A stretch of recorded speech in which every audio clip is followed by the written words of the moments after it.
What Crossings does for people who are not preachers is that it allows them to hear a good sermon, even if one might not be preached. All of my imperfections, being smart for generosity. It's become such a way of life for me. Crossings is not a sect of Christianity. Crossings is a tool that we use to understand Christianity. A way of understanding life. It's a lens. It really is good, and it is something new.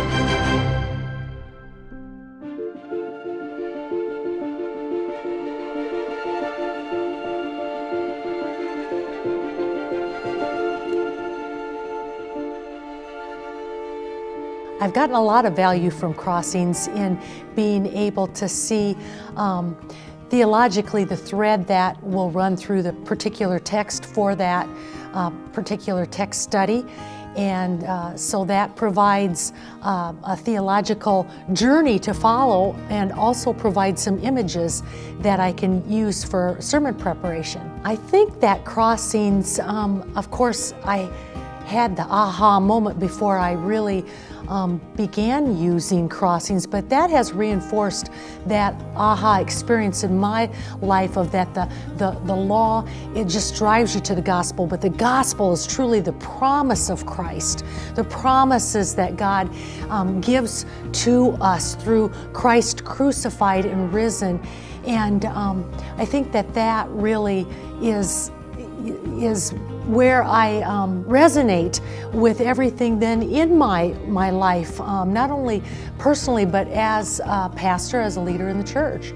I think in Crossings, they use a process that's the D's and the P's, and I'm just learning a little bit more about that at this conference. But the D part is the diagnosis, and the P is the prognosis. Well, the diagnosis is always how God is always speaking to us at all times about our human condition. And so that's, we're sinful people, as Luther would say, we're always curved in, we're turned in on ourselves. And so as we have to resonate with that to understand ourselves in humanity and understand that we need a Savior, all of those D's that we learn about as they're put forth in the Crossings method helps us then to turn that around to God, and with the prognosis then part is always what we receive as the gift of life and salvation and grace and mercy that comes through Christ and only Christ. And so that's the whole journey that you follow through that process with Crossings. And so, like I said, the whole thing is always about law and gospel, and it's a blessing.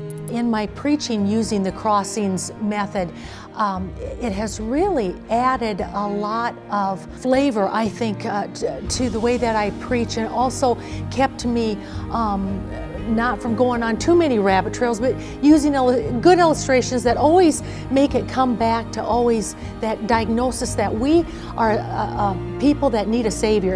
And then, of course, that prognosis enforces that when I preach, that power comes through of the power of the crucified Christ and the risen Savior, how that is a promise in my parishioners' lives, and that their faith can be focused on that, and their trust is put on Christ, and that everything then, the mission of the church, everything revolves around that trust that is put in that promise from Christ, that gospel, that good news.